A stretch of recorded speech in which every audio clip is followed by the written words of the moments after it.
Hello everyone, I'm the Artie Dans from Asian Film Fans and welcome to this review of the 2022 Indonesian found footage POV style horror film KERAMAT 2, also known as Sacred 2. First, let's check out what the film's about. A group of young adults, 3 boys and 3 girls, travel to a sacred location in Indonesia to record a documentary about a lost cultural dance and to create supernatural content for a YouTube channel.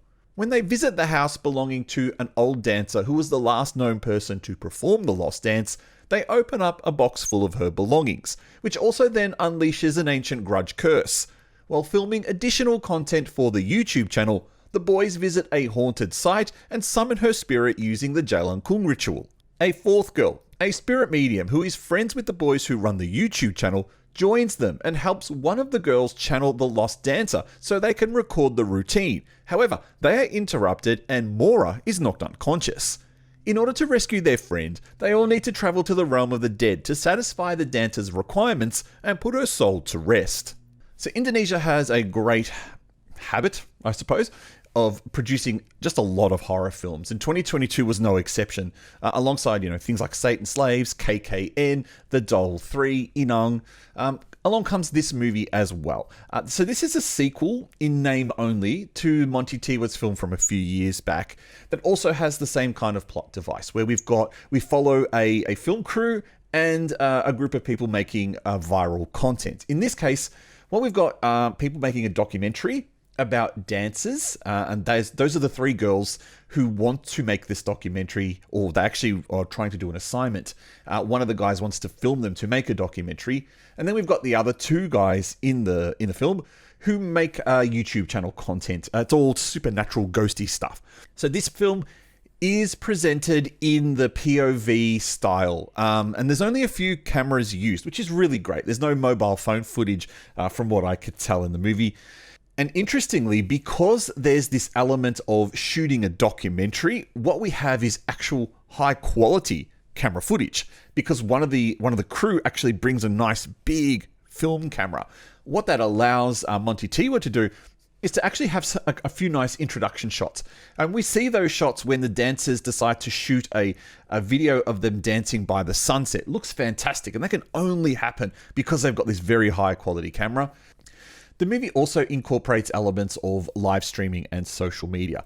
Not so much in that the crew's always looking at their phones to read the comments of social media, but we can see it, and it adds another element of who the characters are. There's one scene of Jojo, and I just said that in use mobile phone footage, but there clearly is one scene of where Jojo's doing a live stream on what looks to be Instagram, where she's kind of breaking down and telling everyone how much she hates being where she is. There's also a couple of the live streams where the boys are filming an apology video, as well as filming their Jalangkung ritual at the sacred site. What's good is the movie also shows a bit of the seedy side of Indonesia, as well as the usual village setting. And that seedy side is set particularly in that kind of sex hotel where they try to spend a night in. But we also get that village setting when they move to the dancer's house. I haven't found horror movies scary for a while, but what I do find is them being creepy. And there are very creepy elements in this film, which is great. I did like some of the spirits that appear in the movie, especially during the scene of the Jalangkung ritual, where they do manage to summon the spirit at that site. And you can see it in the background in certain shots. Especially one where we've got a shot of one of the characters, who I believe is Keanu, and there's a spirit slowly creeping up behind him.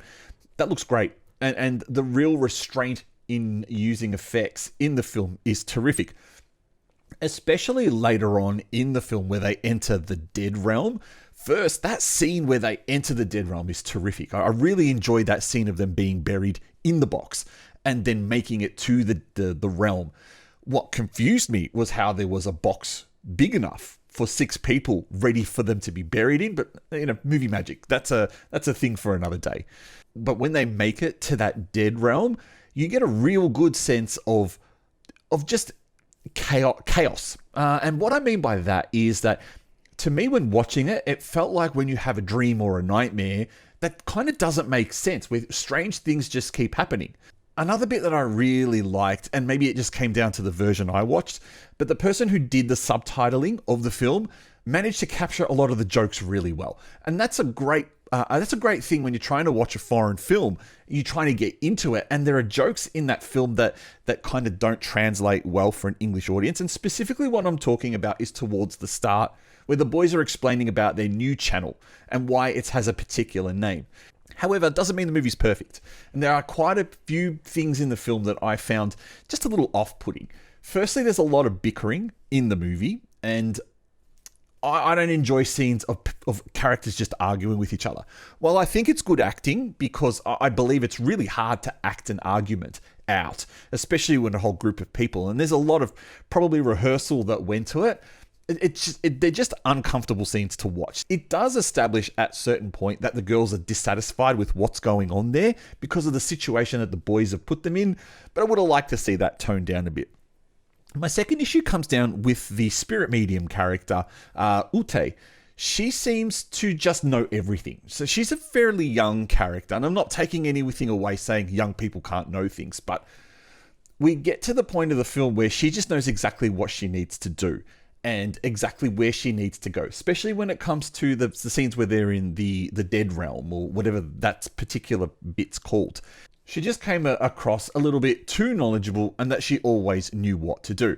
Having said that, using the ghost rating, great horror or stupid trash, I think this movie is a very clear 3 ghost film.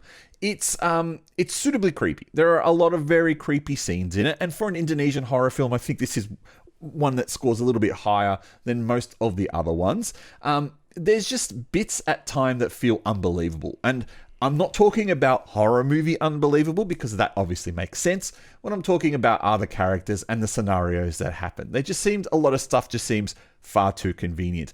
Another thing is, even though it was only 90 minutes, it kind of felt like it was going a bit longer. There's a stretch of the movie that feels a lot longer in runtime than it is, which is a bit of a shame, because it's actually an interesting part of the movie. It just feels like it was stretched out. But have you seen KERAMAT 2 or Sacred 2? And if you have, what did you think of it? Leave a comment below. Please press like on the video. If you're new here and you enjoyed our review, please subscribe to this video. Otherwise, I'll catch you next time in another one of our Asian film fans video, whether it's a trailer or another review. See you next time.